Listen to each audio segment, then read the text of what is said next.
All right, welcome back to the Caribou Media Outdoors podcast. With me tonight is Jeremy Williams from Hillview Custom Meats for the second time. Yes, sir. Happy to be back. Yeah, thanks. Thanks for coming. I figured with spring being sort of here and around the corner that it's trying to come. It's trying, right? Like we just Yeah. need all this snow to melt. Yep. I figured it might be a good idea to kind of go over meat care again with wild game, because I know you do a lot of butchering of wild game. Yep. So we go over that, and then we can talk about your Africa trip. Yes. For those who maybe didn't listen to the first one, do you mind just saying a little bit about who you are?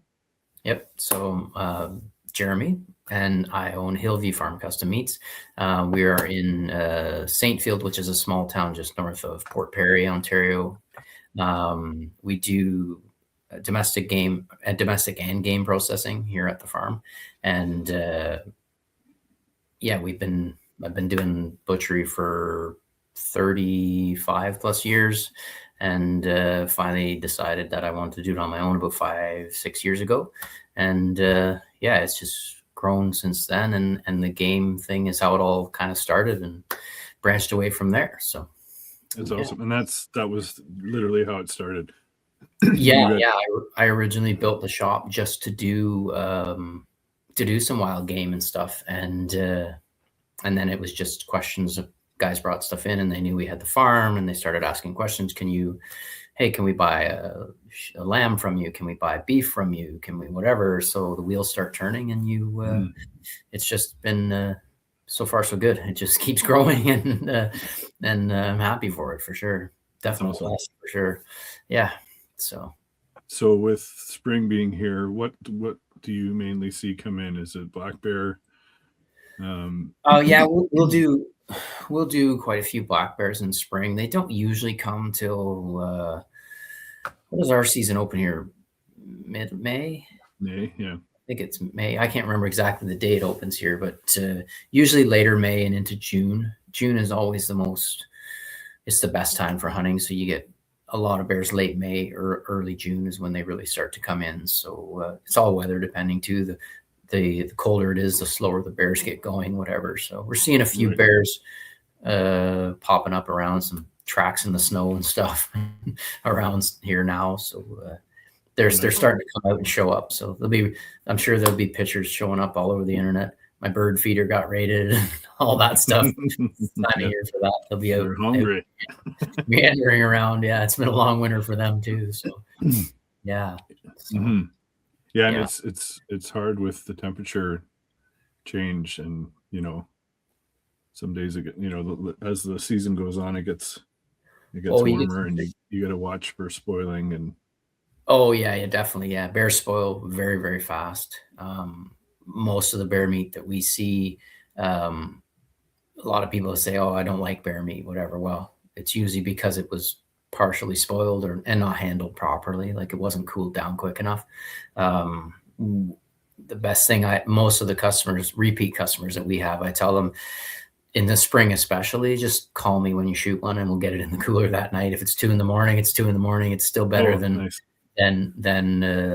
trying to deal with it overnight and it doesn't get cleaned properly. And most of them have a smell to them by the time they get here. And guys, everybody likes to celebrate too after, when they get a bear and they maybe stay up a little bit too late and don't get up quite early enough before the sun gets up, and they get it here and it's starting to smell. But it's best to get bears dealt with right away. It makes for a long night, but it makes for better table fare the more care you put into it for sure. So. And how do you normally like to see them come to you, like with the hide on, hide off? I honestly, bears, I'd almost prefer that they come with the hide on, because we all know where bears live and it's dirty no matter where you go. So, I mean, from our own group of guys that we hunt with, we don't even gut the bears in the woods.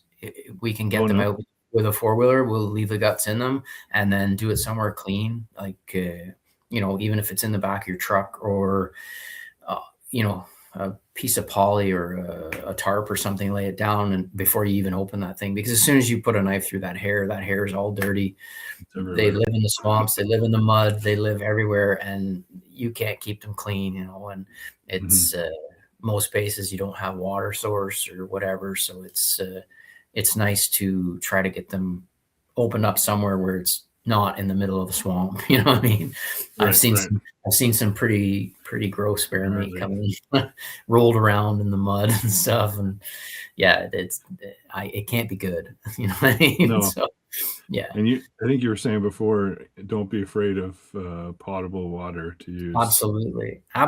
That's the best thing. Like, you know, if you have a hose, that's like a garden hose, that's ideal. But even I've seen guys take like a water bottle, like a big water bottle, and just put a little hole in the end of it and use it to squeeze, so you can wash with the water that way, and just get most of the blood out of them. You know, once you get it eviscerated, if you can hang it, it's best if you can hang it. If not, bears, you know, if a late spring or something, if you can get a couple like blocks of ice that you can buy the blocks, and just get a couple of those in the cavity, at least if you have to leave it in your truck overnight, it's better than nothing, you know what I mean? Because they do hold the heat in, and there's a lot of fat, and that hide is a lot of hair in the spring too, so they just don't take long, and I've seen them spoil really fast, and it's pretty disheartening. So I can remember using pieces of wood to hold the cavity open. Get some air in there.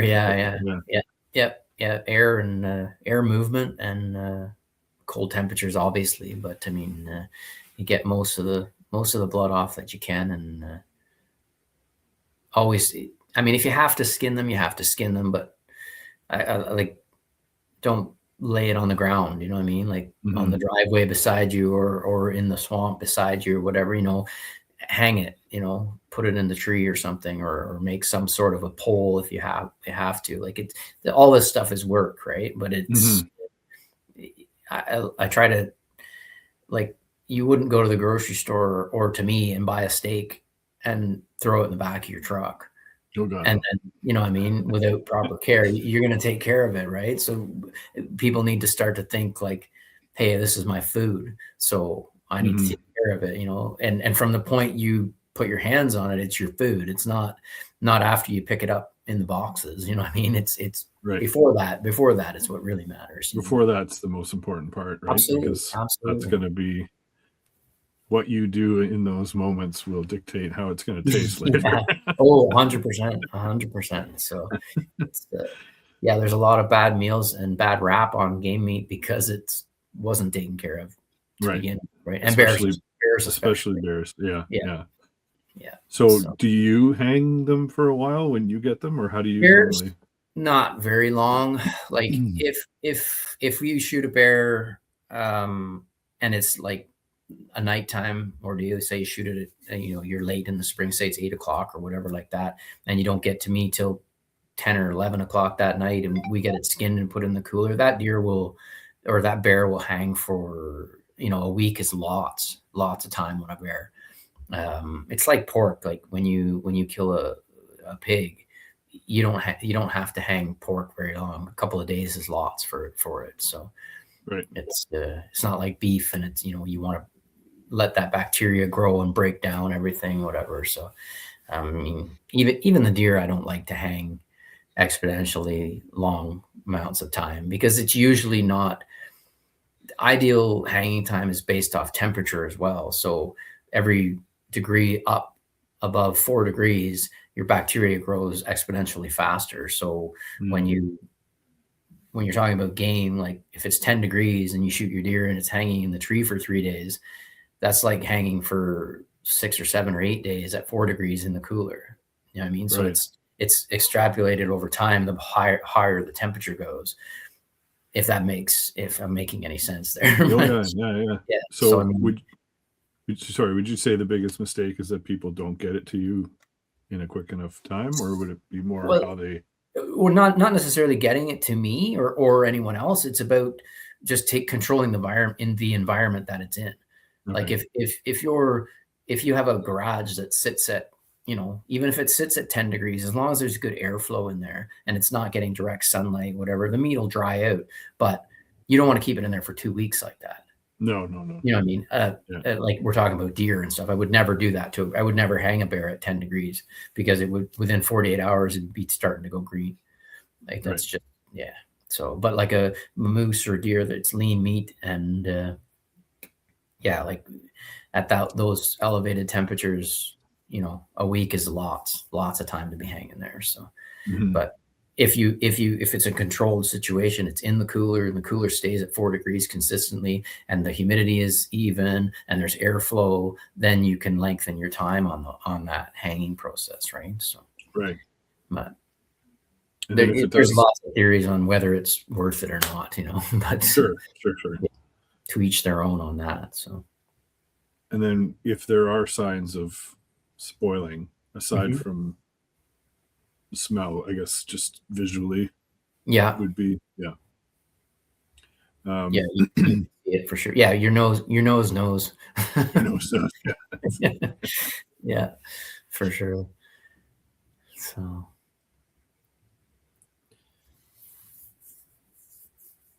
but you said that changes when it comes to, say, deer or moose in terms of because it's a leaner meat. How do you mean, like sorry for the hanging part? Well, there's some people say they like to hang them for a couple of weeks, Oh, wow. But to me, even under perfect conditions, a lean animal, if you hang it, the longer you hang it, it turns dark, it dries out, it whatever. And to me, it's not as appealing to look at, for one. So most of the time after 10, 12, 13 days, he usually starts to grow the good mold, which is what happens. Like it starts to rot, right? And that's the bacteria growing that breaks down all the muscle tissues or makes it tender, right? So in theory, you hang it and it gets more tender. It's not wrong, but it might not be necessary. And then the longer you hang it, then you have loss too, right? So it's like you have to weigh your, it's going to be tender. How much loss do you want to have? So you're leaving it and now all of a sudden it's got a mold all over it. Well, you're not eating that. It has to be trimmed off, right? So then you have exponential loss because you've hung it for so long. So I always try to keep it in the middle there. And, we judge the deer by how they come in. If the guy shows up with it and it's super fresh and it's warm when it gets here, I can push that one to the back and I'm not in a rush to cut those ones, and we'll try to keep it hanging for a week. But I have a small cooler to hang, right? I can only hang I could cram in 25 to 30 deer maybe at the most. Oh, and wow. And it's during that the gun season, it fills up pretty fast. So we have to keep moving them out or whatever. So we'll try to pick the ones that have been, if this was shot at the beginning of the week and they show up on the Friday or something, and it's been hanging since Monday, that deer is going to get cut right away. You know what I mean? Like that's just the way we have to do it. So we try to cycle them through. We try to treat everybody. We don't rush anything through. If you shot it this morning, you brought it to me this afternoon, then I'm not cutting it tomorrow. You know what I mean? I'm going to leave it for a few days at least for you, as long as I have space for it and whatnot. Right. Yeah. So, but I can't hang anybody's stuff I've had people ask me, "Oh, can you hang this for 3 weeks?" I'm not a chance. Nope. No, absolutely no. I can't. There's nothing. Time's ticking. Yeah, I said I can't do that. So there's people coming in behind you. Yeah, exactly. We just don't have the facility to do that. So it's and then we do the domestic stuff around the deer seasons too. So we have to put a lot of that stuff off, and fall is always super busy for everybody. Wants to all the farmers want to fill their freezers too. So it's we kind of shut down that part of it, and then we do the gun seasons, and then we have to pick back up, and then of course the archery season runs through. So we end up kind of overlapping, and with limited space, I have to keep segregation and stuff as well in the coolers, right? So I can only take in what I can take in. So it makes it difficult, but here I am, sound like I'm complaining about being busy. No, not at all. Complaining. That's for sure. Yeah. When it comes to the processing, now maybe not so much for bears, but are you adding fat to the leaner meats? No, not unless people ask for it.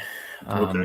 Yeah, like most people, if we do add fat, we generally add pork. Okay. We have a few customers who they have pork allergy or something, and they'll ask for some beef fat and stuff like that. But most of the time when we add fat, it's generally just to the sausage.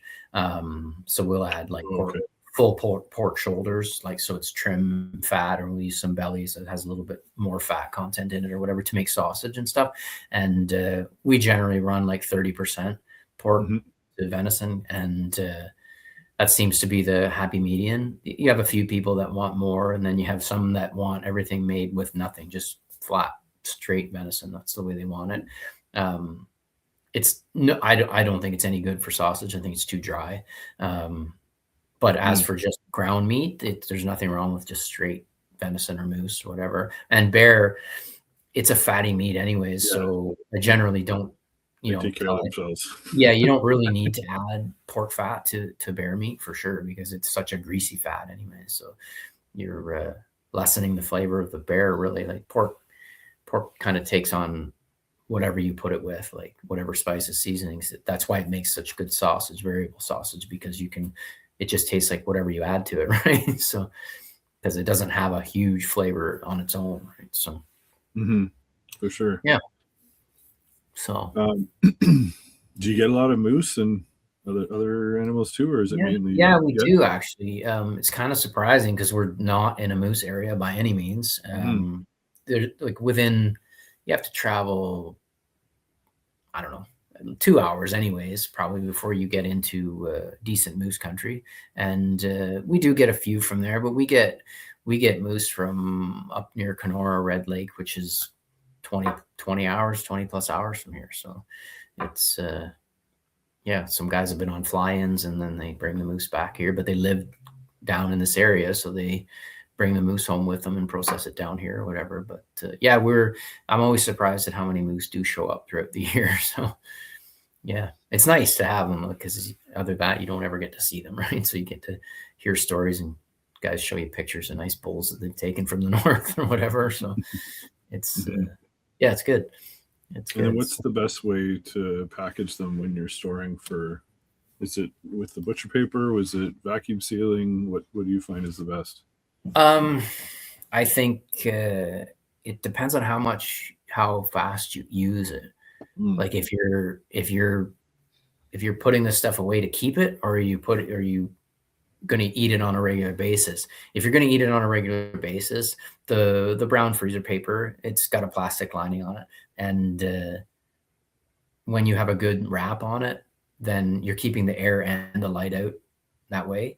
And as long as it's wrapped well and there's no holes in it, that's the best way, a way to do it. You can vac pack it. It will keep longer because essentially you're taking all the air out, but I don't think the vac pack is necessary.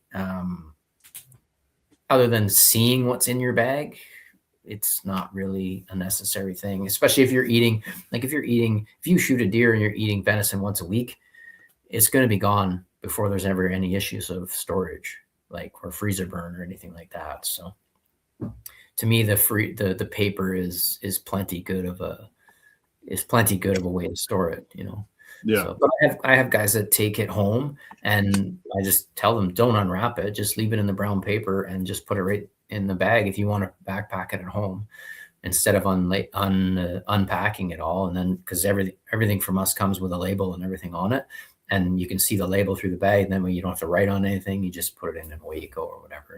And we offer that here too, but it's obviously it's an additional charge, but and then some people do it, but not. Okay. Do you have packages that you have predetermined for people to pick how they want it split up, or do they come in and say just ground it all, or do this or do that? How does it turn? No, we have a cut sheet, a standardized cut sheet, and then it's custom cutting. So however you want it, that's how we do it. So it's there's no because we charge by the pound, so there's no flat rate. We have a flat rate, but it's based off size. So we have a minimum. Anything under 100 pounds falls under the flat rate, and then anything over 100 pounds is we charge by the pound to do that. So you can do whatever you want with the deer, whether you bone the whole thing out and grind it, or whether you want all your cuts out of it, all roasts, all steaks, all whatever you want to do. And then, Right.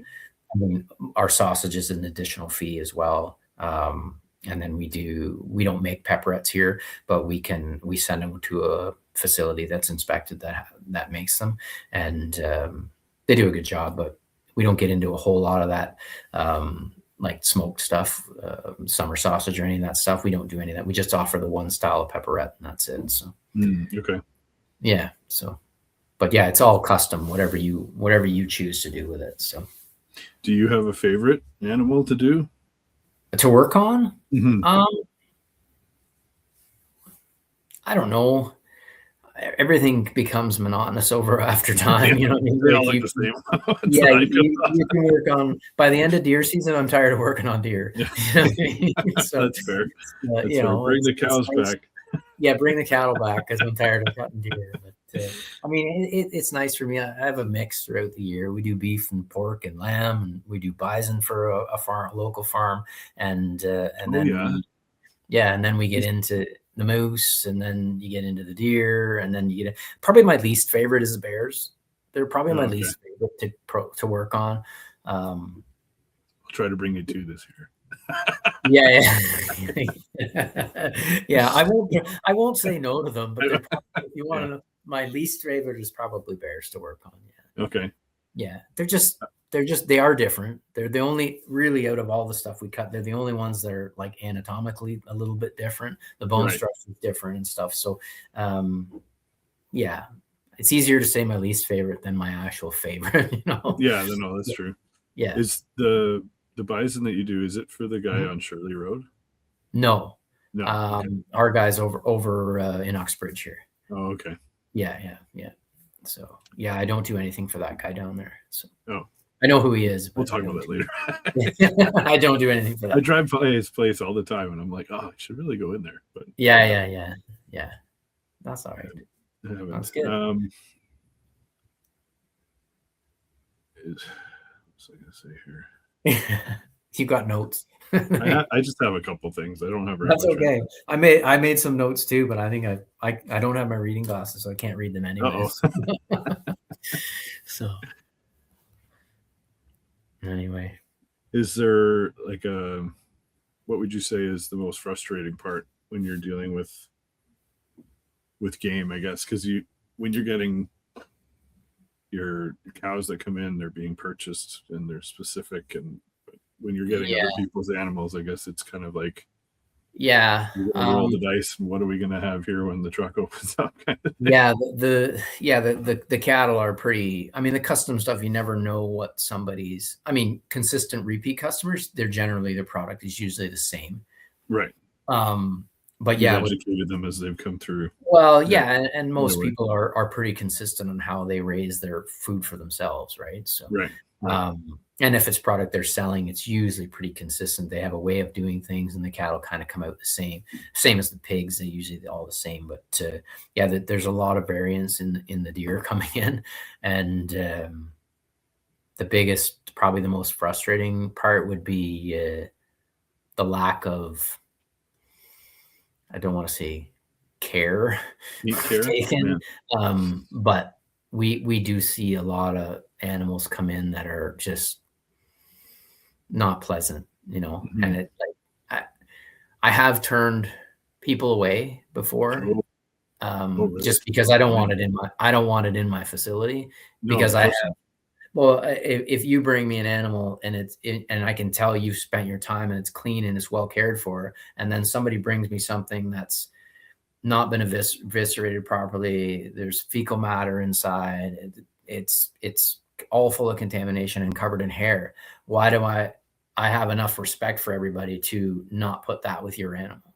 You know what I mean? I don't want to push those in the cooler together. So I don't want that in my facility. So those kind of situations, I kind of just weigh the odds, and there's sometimes I'll do them, but I'll do them right on the spot. And it's like, I'm going to cut it for you and you're going to take it with you because I don't want it here. You know what I mean? We'll get it out of the way. I see.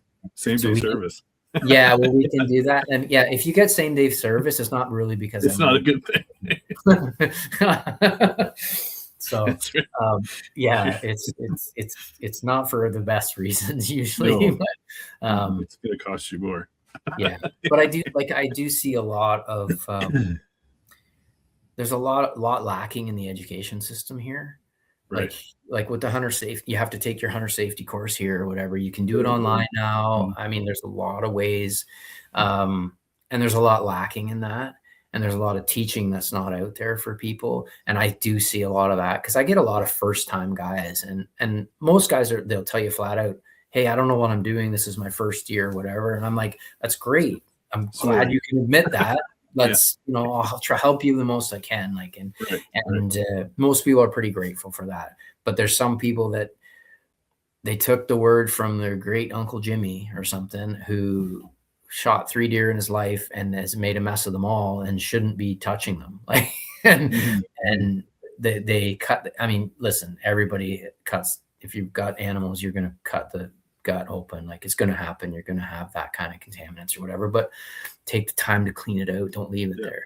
That's where the water comes in again. Yeah. And if you make a mess, okay, you got to get that. You've got to, like, oh my God, try to make that mess as small as possible. If you spill your coffee in the morning, you don't just like, swab it around and leave it there.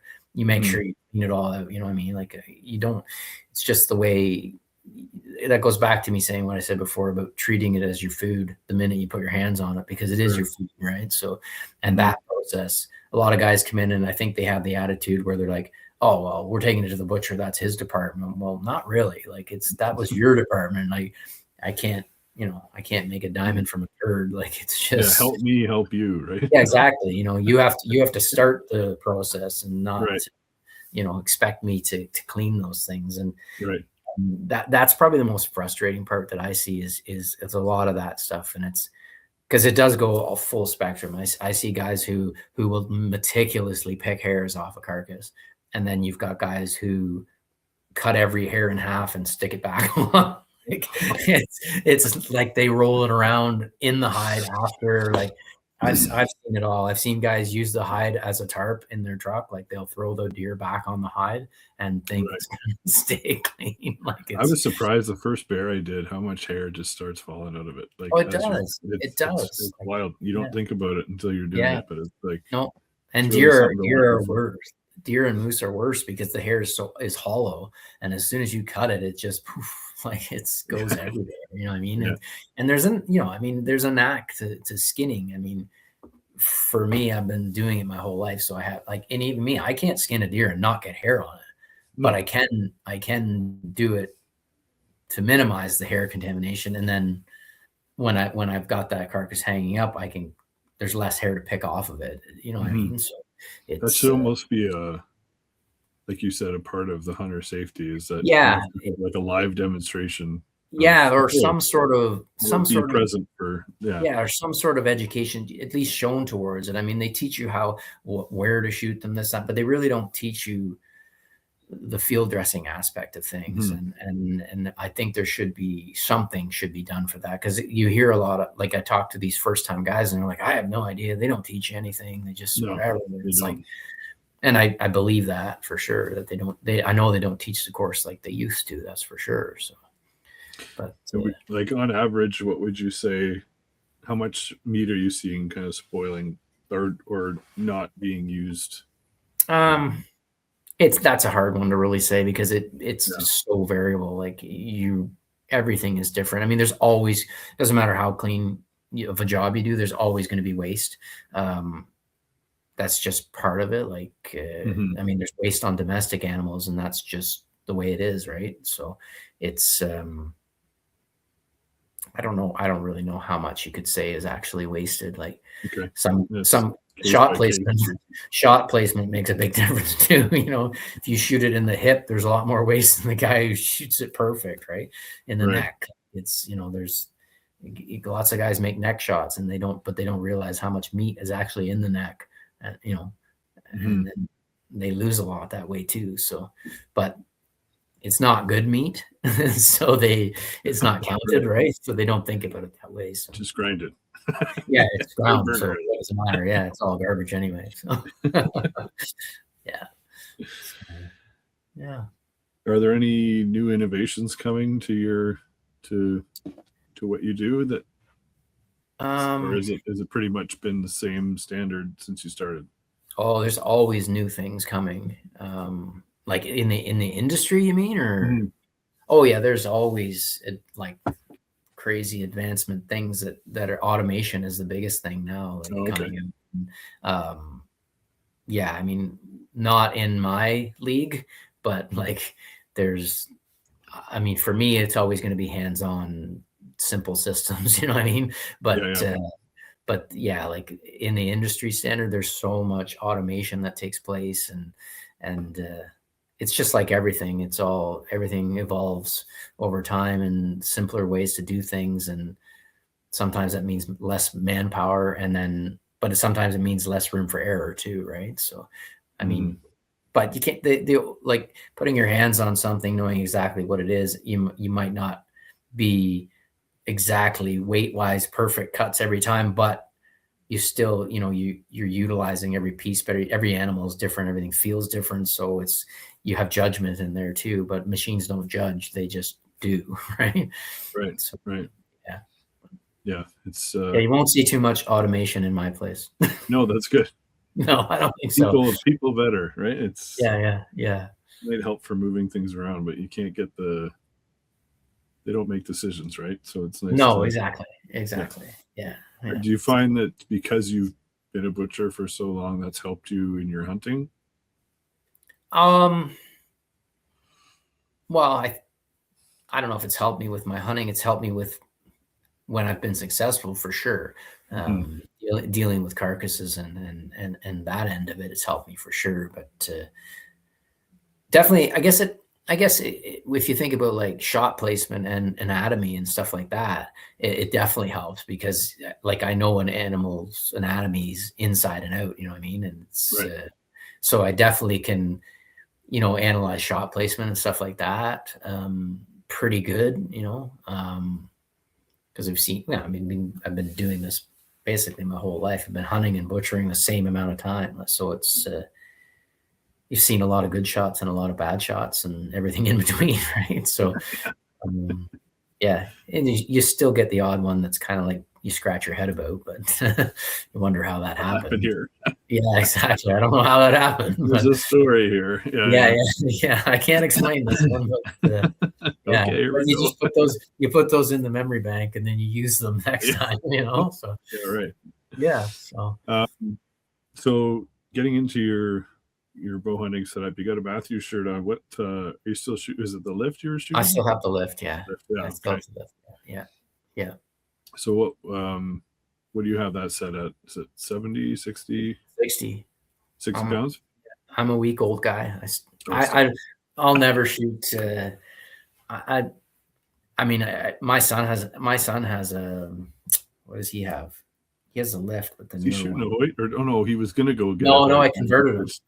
I converted him, and his girlfriend has one too. So yeah, so he has a lift X, and she has the lift RS, and then I have the lift. So we have them all. We have a spectrum of them all, right? So large, medium, and small, we have them all. So, nice. And he shoots. His is 80 pounds. Yeah. I'm like, I drew it back one day, and as soon as I got it locked in, I was just I hesitated for a second. It's like surprised that I actually got it back. Yeah. And then it just ate me. I couldn't hold on. I was like, that's it, I'm done. I drew it back. I'm never shooting this bow. Way too heavy. Just so much. And that thing is so fast. It's incredible. Like, no, it's wild. I shot the I saw you shooting some Matthews. I shot the arc. You looked pretty impressed. Oh yeah, it was fast. And it was smooth too. 75 pounds. Oh, very smooth. Yep.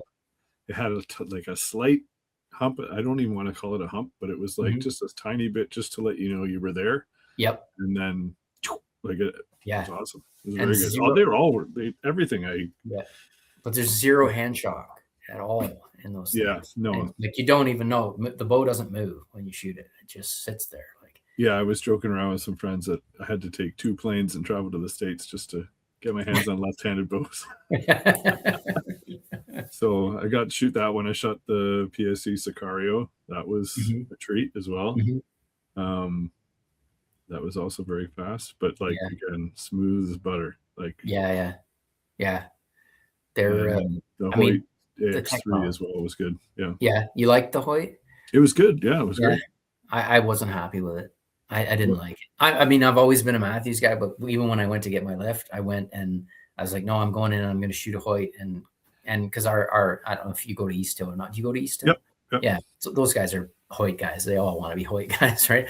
So they want to sell you a Hoyt, right? Yeah. Okay, well, I'll shoot it, whatever. So I shot it and I was like, oh yeah, it's all right. And then as soon as I shot the Matthews, I was like, forget about it. Like, this is coming home with me. Like, what do you remember the differences being? I just remember I didn't really love the draw cycle. Okay. And it was loud and it seemed to jump when I shot it. It just seemed to be, definitely was louder for sure. Definitely louder when I shot it. And that was one of the biggest things. I was like, why would I do that to myself? Because I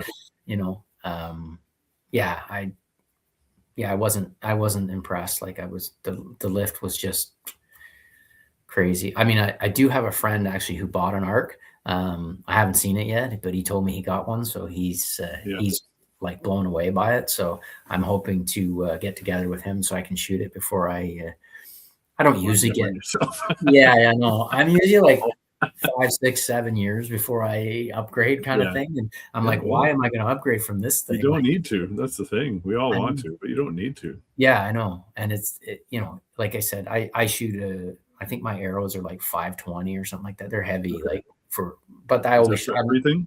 Yeah, I shoot that for everything. Yeah. And it's not fast. It's 60 pounds with a heavy arrow. Like it's it's like a hammer when it hits. But it hits. It's like throwing a spear. You know what I mean? It hits hard. Like, and that's what I love about the heavier. I always have been over 500 for everything. Yeah. I think I went down to 485 once, but normally I like to keep it above 500. They just hammer. I know, and I don't like. I have a 30-inch draw too, right? So it's a long arrow. Like it is a spear going through the air, and I shot my bear last fall and like it was slightly quartering too, right? Just behind the shoulder, passed through like butter. In the ground behind him, you know what I mean? And the buck I shot here this fall, it lodged in the offside shoulder. Just want to take a quick break to talk to you about a couple of things that I've been using that I think might benefit you. One is this Numa Outdoors gear. This is in their Kaza OV pattern, which is great whitetail pattern when you're up in a tree in the fall and late season. They also have a Kaza pattern which has more green in it, which is good for spring through to the fall. Numa has given me a code to give to you of Caribou Media 20, which will save you 20% at checkout. Another product here that I've been using for years now is the Bulldog targets. This is a Canadian made target. They're made in Manitoba. They have a lifetime warranty. I've used that warranty twice now on a couple of my larger targets that are outside. It's very simple, very easy. These targets are 2-finger removal every single time, which is incredible. Field point only target. Bulldog's been gracious enough to give me a 20% discount code to give to you at checkout. Use code BD20-Caribou-Media. That'll save you 20% on these awesome targets. Now back to the show. Like, I mean, you can't ask for it. He was heart shot in the offside shoulder. He didn't go like 80 yards. Like it, and the stuff we shot in Africa is much bigger, heavier, denser animals. I didn't get a pass through on anything over there. But I got exits on most of the stuff. Like it was just poking through or just broke the skin. Like, so, I mean, I don't know what else, what better you need. You know what I mean? What arrow company were you using? I'm shooting a Victory. What are they? The SS's, I think that's what I am. Okay. Yeah. And was that the same setup that you took to Africa, or did you change it? Exactly. Yeah, I took my exact same setup for over there, and like it's great. Like perfect. I mean, I talked to those guys over there, and they even said they're like, you can kill a buffalo with a 60-pound bow. Mhm. He's like, you just have to shoot a Not placement. super heavy arrow. He's like, you put a big 300 grain 2-blade cut on contact head on that thing, and we'll get a heavy spined arrow. And he said some guys, we've even filled the arrow with some salt to make it heavier. And he's like, he's like, you make that arrow weigh 800 grams. I'm like, he's like, and it'll literally, you can watch it go, but it just hits so hard. Yeah. And like you said, it's shot placement, you know what I mean? And you're over there, you're not making long shots at these places. So, No. I mean, you're not going to be trying to shoot 50, 60 yards with it. You're going to be shooting these animals at inside 20 yards. Right. So it's, it's all about placement, and, it doesn't take, you get them in the wrong spot over there and you won't get them back. Like they're tough as nails. But you hit them in the right spot and they're done quick. Like, right. Yeah. So, and were you using the Sevrs that you I didn't use I used a Sevr for my bear. Okay.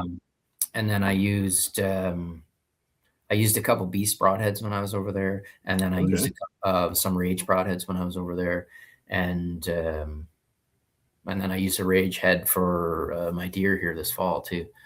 So So how did the Sevrs perform for your bear? Was that it did it? He didn't go. That bear went. I watched him go down. He didn't go. 20, 25 yards. Not a ton of blood though, and I shot him with the hybrid. The 2.0 or the 175? 7.5. Yeah. So it was small enough. I wasn't like super pleased with the blood trail that came off of that bear. But that's a one-off too, right? Like anything can happen there, right? Yep. So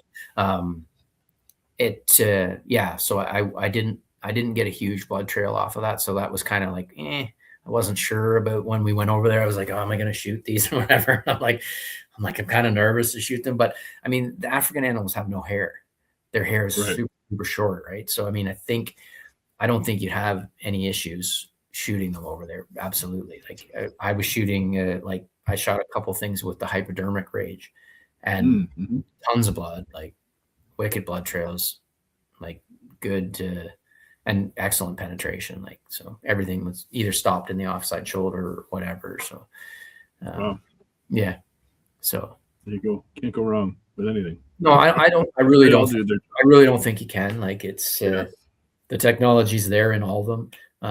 And as long as they're sharp, like a well-placed broadhead is deadly no matter where you put it. Right. So yeah, absolutely. Mm-hmm. So this trip to Africa, was this the second time you've been? This is the second time I went. Yeah. Okay. Yeah. So how does that? It might be people that are interested in doing something. How do you set something like that up? Finding a reputable outfitter is key. The place that we went with, Tricevisser Safaris is the name of it. They've been bow hunting in Africa for like 30 years. They are like the number one place to go. There is other places, and even they'll tell you, oh, this place is a good place too. This place is a good place too, whatever. But I mean, it's a different world over there. It's not the same as here. Like it's such a game-rich environment.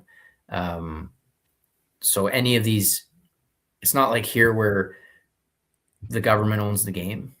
The game is all private over there. So these farms or concessions that they have, like it could be an area the size 50.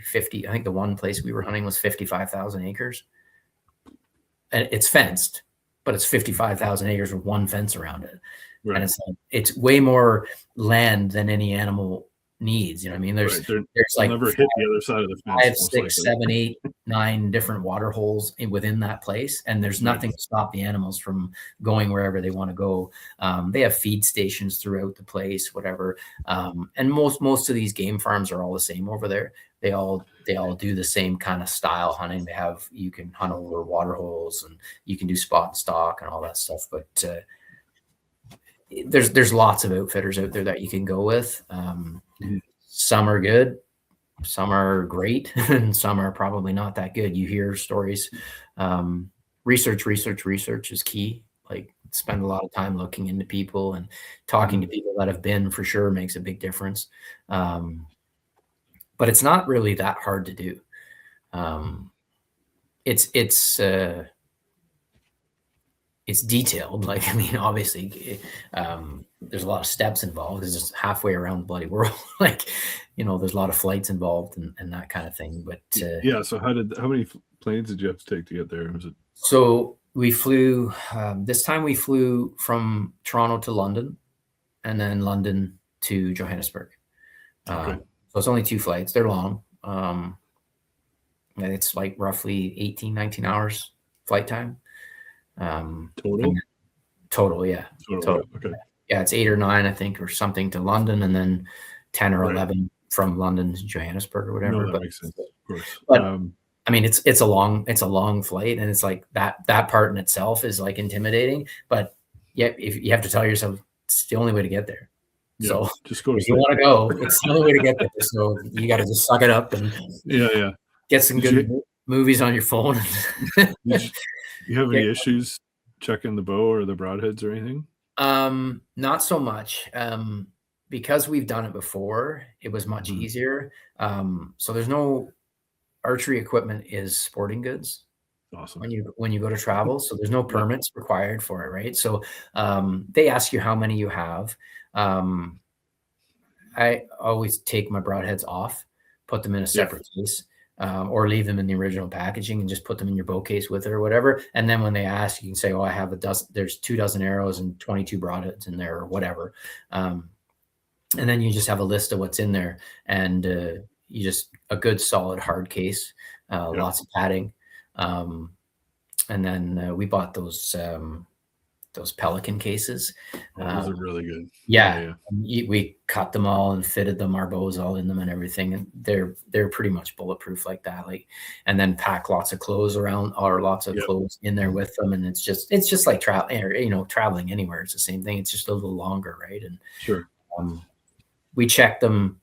We check our bags right through, so we don't have to handle them in London, right? And then they just go and buy lots of air tags and put everything in everywhere so you can follow it around, like make sure you know where it is. Getting there, yeah. Is it on the plane with us or not? That's right. Get on the plane with us this time. So yeah. So and then, luckily, we didn't have any issues like luggage wise, that kind of thing. So. And then when you landed, was the outfitter waiting for you at the airport, or how does that work? So when we landed in Johannesburg, you go get your luggage, and then your bow goes in like the oversized luggage, so it goes in the specialty. It doesn't come out on the actual conveyor. So you go to the specialty, like if you had a stroller or a bow, they come out the same place, right? So you gather up all your goods, and then you leave the airport like normal. You go through your customs, whatever, and then. As soon as you're going to exit the airport, our outfitter was there with it wasn't actually the outfitter. They had sent a driver for us. Sure. Someone was there to pick you up. Yeah. So they were there. They had our names waiting for us. And as soon as he found us, he whipped us up into the van, and it's about 3.5 hours to camp from the airport there. So, it was a long drive, but you're seeing game, like, within an hour of your drive, you start getting into more farms, and you see game as you're going or whatever. And it's, it gets you excited for sure. So, and what was the temperature like daytime during night? I think ours was,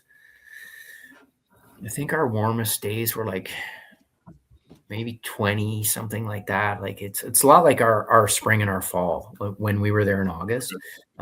So it's their winter at that point in time. So it does get cold at night, like exponentially cold at night. Like you're putting a toque on and sweaters and jackets and everything, gloves in the morning. And but it does, as soon as that sun comes out, it warms up pretty quick. So a lot of the blinds are like concrete bunkers in the ground. So they stay pretty cold in the morning. It takes a long time for them to warm up. Okay. But so it can be cold sitting or whatever. But like you're just like it's nothing like our winters here. So No, you no. can you're here, it's no issue over there. So it's like No, it's like those nice, beautiful, cool October mornings here. Like that's like over there, yeah. So but I bet people think, oh, it's hot all the time. I'm not going to need to bring very much. You're like, oh no, it's no. a desert. It's a desert over, like so the temperature fluctuates like crazy. So yeah. So, but so what did you go over there for? You have to pre-pick what animals you go for. You do. So the way this outfitter is you give them a list of animals that you're interested in, and then they put a package together for you, like a custom deal or whatever. And but it's really irrelevant. Like you can add, subtract. Hey, there's that. You want to shoot that? It's right How much is that? How much is that? How much? Whatever tickles your fancy. That wasn't on my list, but I'd like to add that one. So they want the list for an idea of because they have different farms and different places that they can send you, right? So if you have the basic first time to Africa playlist, then they put you on into those places where they're impala, wildebeest, gemsbok, kudu, anything like blessed buck, like they put you in those places where those animals are most prolific, and then you're able to sit and see multiple animals constantly, and then you can harvest right away. Like and then if you want, like for me, I had a couple specialty items that I was looking for, so they knew I was going to be hunting in a different area kind of thing. So it's just to give them an idea of what you're looking for. But you can it's basically pay as you go. Every animal has a value over there, and it's set by the industry, but the farmers own the animals. So yes, there's still government involved with it. Like there's some animals need permits because of like CITES evaluations on animals. Like some stuff is, if it's really prevalent, then there's no restrictions on it. You can harvest as many as you want, kind of thing. And obviously the value is less on something that's super prolific too, right? So, like still monitoring the numbers so that absolutely. Oh yeah, they still have to report everything. I actually just got my skins and stuff are ready to be shipped back now. So I got but when they send it, they said have all the government forms listed and everything that's on there, so you know exactly what's on there, and all the permit numbers for every animal and the outfitter licenses and all that stuff is all documented. So it's not like a free for all, you know what I mean? But the farmers own. They can buy and sell livestock over there, but their livestock is game. Like they go to an auction and buy 3 wildebeest and bring them back, and where we buy cattle or sheep or whatever, and they're buying game animals, right? Like it's really different for sure. So, but, so it's basically pay as you go, and you just decide in the blind. I want to shoot that, and they're like, okay. That's what it's worth. See what comes out today. Go ahead. Yeah. So it's always cheaper to shoot stuff when you're there than it is to go back and shoot it another time. So that's my logic anyway. Is there anything else you want before we go? Yeah. So what did you end up successful when you were there? So I shot a gemsbok, which is a desert oryx, like. And then I shot another warthog. I wasn't planning to shoot another warthog. I just said that before I went over, I said, if a big pig comes in, then I'll shoot another pig. But I had no interest to shoot just a regular pig. So a big pig came in, of course. So anyways, so I actually passed it up. I actually passed it up. No, I was proud of myself because it was a big pig, and it came in and drank. And then I let it walk, and I was like, okay, I'm not going to shoot it because I was hunting something else. And I was like, I'm not shooting it. I'll let it go or whatever. And then it hung around for about 45 minutes and it was messing around. And another pigs were like, there was a bunch of ward. It was a great sit actually, because there was all kinds of activity going on, animals running everywhere. And my wife was with me. So she sat with me in the hides the whole time. And she looks over to me and she says, you're going to regret that. Yeah. And I was like, I'm like, hey, why'd you have to say that? So anyways, and then I just said, okay, if he comes back in, I'll shoot him. And it's your fault. So anyways, he came back in. So he came back in and it was perfect. So anyways, I made a good shot. Nice. And so we ended up with a pig, and then I shot a kudu. And what else did I shoot? Oh, I shot a black impala. Yeah, which was not on my list at all. It was one of those things too that I said to the guy that morning. I said, if a big black impala walks in here, so I'm gonna have a hard time not shooting it. And sure shit, that morning, a whole group of them comes in, and he's like, I'm like, is there a big male there? And he's like, he just looks at me, he's like, that one. He's like, and it was the very last one at the back. It was it's a really big one. It's beautiful. Like it's I couldn't let it go. You know what I mean? So anyways, you gotta see that every time you go out. It's gonna be good luck. Exactly. So okay, and then I'm not gonna shoot this one. Yeah, and then I shot a zebra too. So okay. Yeah, so that was kind of cool. Not a lot of people are really cool with that. They're kind of just like, why would you shoot a horse kind of thing? But it's not, man. Those things are on point. Like, they're not easy to shoot with your bow. Skittish. They're very skittish. And the first day, like, that was the first animal we went after because I had a zebra on my list. And he's like, I think we can get this zebra at this one place or whatever. He's like, let's go there right away. Because he said, if we can get that off the list, we're off to the races. It's going to be the hardest thing to get probably. So let's try and get it first. And we saw them and they came in, but they go downwind. Like they're not like ponies in a field. Like these things they're check the wind. They do everything and they don't, and they came around and they were messing around and they finally just said, nope, not going in. And they left and never, you don't get a shot. Like it's hunting. It's a lot of people are against it because it's fenced, right? So a lot of people are like, oh, it's canned hunting and all this stuff, whatever.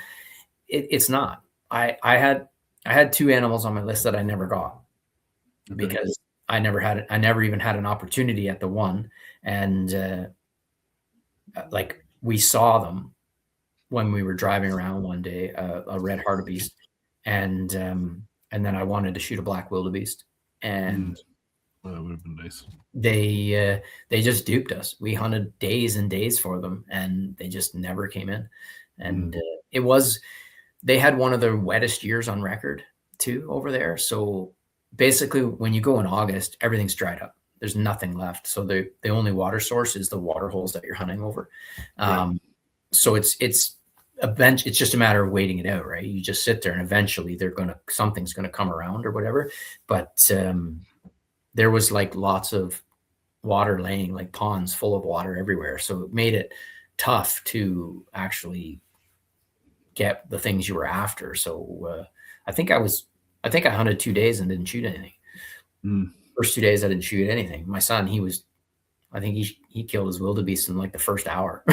Like he got in the blind and this big wildebeest came in and he shot it right away. So yeah, he was off to the races. So, but I think another issue that people have with it is that you don't get to take the meat home. So were you present when the villagers come in? Because I'm assuming I've heard before that the local villagers come in and they're gone in like a second. Yeah, see, that's another thing. So people have this impression that the meat goes to the poor people of Africa and the villagers. Right. There's no villagers in South Africa. I mean, maybe there is, maybe there isn't. But where this is all taking place, these are all farms, and it's literally like I said, that place is 50,000 acres. The farm beside it is 10,000 acres. And then this one might be 30,000 acres. And it's all fenced, right? So there's nothing really wild. And then it's interspersed with small towns and whatnot.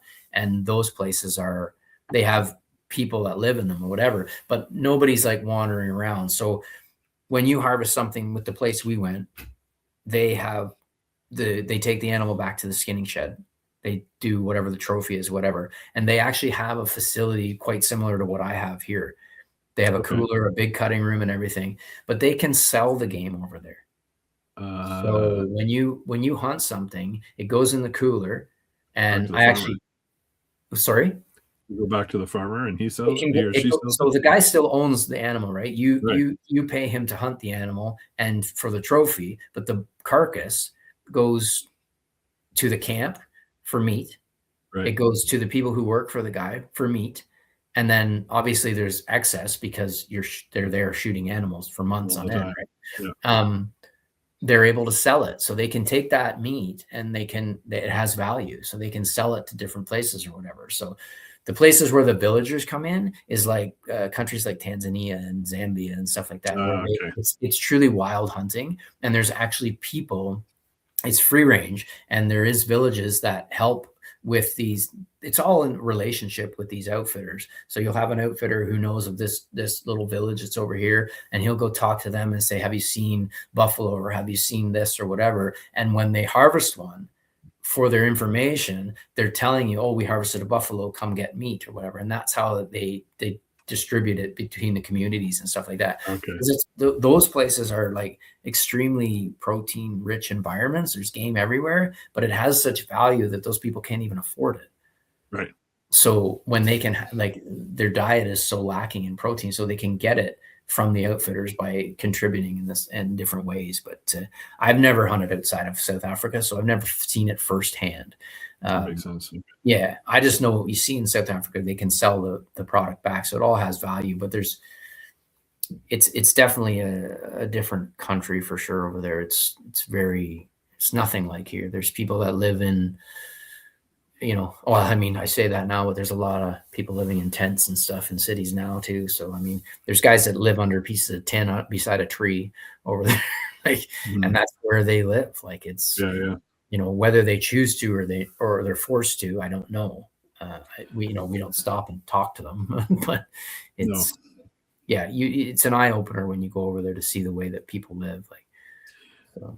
And then how long did it take? So they do all the processing of your mounts over there, or you can options? Yeah, so you can do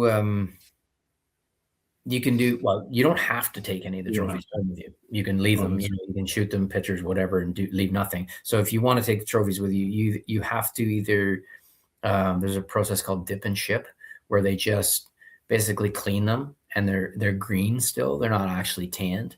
And then you can have the skulls like basically European and the hides tanned, which is the option we went with this time. And then they ship the crate back with the skins in it, and then I can take them to my taxidermist here to have them mounted. Or you can have the full taxidermy done over there, and then they ship you back the heads, and then you just hang them on your wall. Obviously, that's the longest process. Like, it might take a couple years before you get your animals back. We're like, we went in August.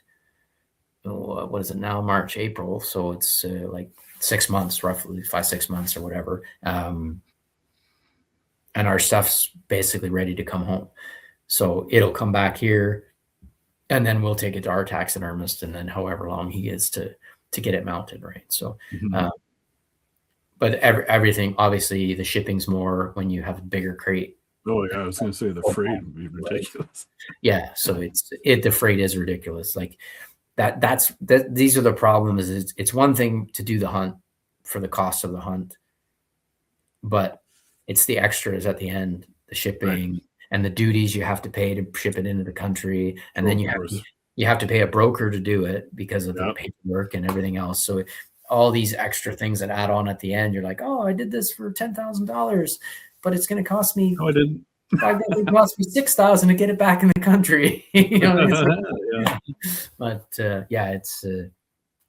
I mean, it can be as expensive or inexpensive as you make it. Right. So, it's definitely affordable. It's definitely more affordable than what people think it is, though. It's like, you can go, if you wanted to say, okay, I want to go out west and shoot an elk. You're spending $10,000 to do that, to have maybe an opportunity to maybe get one bull. You can go over there and you can spend a week there and shoot 5, 6, 7 animals for maybe $15,000. Target rich environment. Yeah, absolutely. Because some of the beginning stuff, there's so much stuff to shoot. You can go over so many times and still keep the cost down. You don't have to go over there and shoot a buffalo. You don't have to go over there and shoot lion. You don't have to shoot the big ticket items, right? Like, there's so much plays game that's affordable to shoot. Like, it's it's definitely something that I mean, now that I've done it and done it again, it's like, I'm like, I can't get back soon enough. You know what I mean? So it's it definitely gets under your skin for sure. So great place for broadhead testing too. oh, absolutely, yeah. How did the beast perform for you? What's that? Sorry. You said you shot the beast. Yeah, I did. I shot the Gems buck, and I shot the warthog with a beast, and yeah, the Gems buck, it broke, like lodged in the offside shoulder, tons of blood, decent blood. So they're so sharp. Yeah, it did dull though. It was dull. Yeah. It wasn't like I wouldn't have been comfortable shooting it into another animal the way it was. Right. I would have wanted to sharpen it before I shot it into something else. And same with the one I shot the warthog with. Same thing. I mean, warthogs are pretty tough skin kind of critters, but it stuck out the other side about 6 or 8 inches or whatever, and good blood trail. Again, a real good blood trail. It's the PHE films all the video, all the hunts for you too. Oh, so no all of my kill shots and recoveries and everything are all on video. So it's really send that to you. They send it all back to you. Yeah. So it's it's a lot of fun to be able to have that part of it too is extra special too. So yeah, and you can just replay it and remember. Yeah, exactly. Yeah, one day when you're bored or whatever, I just bring it up on the computer and watch it all. So yeah. Damn it, we gotta go back. Yeah. So the beast worked well. But like I said, I was hoping to see them stay sharp maybe a little bit longer than what I did. But I was expecting them to maybe stay sharp from the hype that you get from the videos that you can shoot 5 animals. Yeah, I don't know if I'd want to shoot 5 without sharpening it again. But yeah, and the rage was the same. Like I mean, I've been a rage guy since they came out. And I've never had any issues with them. No. Again, I never had any issues with them. I shot my black Impala. I shot it with a rage, and I hit it maybe an inch. I think it dropped a bit. I hit it a little bit high, and I mean that arrow hit it, and you could see the blood just exploded out of that animal. Like it was just, and it ran, and it's a lot of sand over there, and it's hard to track over there. Like I could track that thing in the sand. There was blood, like a trail. Everything's crazy long. It was pink. Yeah. So yeah, it was. That was good. And then I shot. I think I shot the zebra with a rage too. Same thing. It just poked through the skin on the other side, like a quarter of an inch was just poking through on the other side. But that's a deep critter. Like they're thick animal. That's a lot to shoot, right? So I don't know if you'd ever get a pass through. I don't even know if my young lad's bow would get a pass through on that thing because they're just so dense. Like there's just so much to absorb that arrow. So, but yeah, overall I was happy with the way everything performed, like for sure. So, couldn't really ask for anything any better. Oh, that's good. Yeah. Awesome. Yeah. For sure. I don't remember if I asked you this the last time. I don't think so because I started asking it after. I can't remember. When you're tree stand hunting, are you taking your quiver? we talked with this. No, my quiver stays on. Quiver stays on. Right. No, it stays on. And why is that? The only time I take my quiver off is if I'm hunting on the ground. If I'm sitting, like if I'm turkey hunting, I'm on the ground or something like that. I have long arrows. Much better with the Matthews quiver, the low profile quiver. Everything's tucked up and it's a longer, like, your arrows they're not grabbed like here and there. They're at the top and the bottom, much more stable. But my nocks are sitting in the dirt if I'm on the ground. If I'm holding my bow like this, my nocks are in the dirt. If I go to grab another arrow, it's full of dirt. So that's the only time I usually take it off. And if I don't take it off, I'll take a couple arrows out of it and have them beside me with the nocks up so that I know it's not full of dirt. But if I'm in the stand, it stays on. When I'm shooting out here in the yard, I'm shooting with my quiver on. So why would I take it off to shoot in the tree? It's one more time. Same. People didn't hear you. One more time. It's always on, man. Always on. Always on. Yeah, I don't get it. On and it stays on when I'm hunting. So It's just like, this is your workspace, yeah, right? Everything yeah, important is all in this area. Why yeah. would you then remove it and put it over I here? know. Or I mean, hang it? Or, whatever. To each their own. It doesn't make a difference to me. If you practice with it off, then you should take it off when you're hunting. right. Fair. Okay. Fair enough. I mean, Yeah. but for me, it's just one more thing to not take off. Like, Yeah. Or fall out. or fall from the tree. I'm good at dropping stuff from the tree. So Oh yeah. Yeah. my phone, a glove, my release. Release, everything. Always. Sometimes I drop myself from the tree. Oh, really? I've done that. Yeah, that's stupid. I've done that before a couple times. Actually, I've been lucky, but yeah, I've fallen a couple times. But yeah, I remember I had one of these was in the front pocket of my vinyl harness. And like, I literally just got set up and hooked up, and I was putting my bag around the tree, and then I moved, and it got too close. Yeah, and it like scraped out, and I watched it. Oh, like, no, I don't want to climb down for that. It's the worst feeling in the world, because you feel like you're making so much noise. And the worst is if it's in the fall and all the leaves are on the ground. You're like, I better find that. Oh yeah, you'll never find it. Yeah. That's funny. Awesome. That's funny. Yeah. Well, thank you for coming on again. I appreciate it, and all your wisdom and your. I appreciate you having me. That's great. Where do you want to go next? You want back to Africa, or you want to go somewhere else? I'm probably going to do a pronghorn hunt next, I think. Oh yeah. Yeah. That's kind of my plan. So, it's I'm gonna try to do it I've been buying points in Wyoming, and I'm gonna try to make it work for this August, actually. So nice. Yeah, kind of rushing it. Still kind of not recovered from being in Africa, and I don't have my stuff back yet. But I'm like, you know what? I actually met a guy over there, and they do some outfitting and stuff. So that's who I'm in contact with, and perfect. Yeah, so I have kind of that bit of connection with him, and I'm gonna try it and see, and if we draw a tag this year, then I'll be mid-August. I'll be heading west. So nice. I hope so. I've wanted to do this for a long time, and yeah, it's I'm looking forward to it. So I started buying points in Pennsylvania for elk because it's close, but I think I need to branch out to some of the other places too. Oh yeah. Mm-hmm. Yeah. Do you apply here for elk? I do, but it's like, good luck. I know, but you're ahead of me.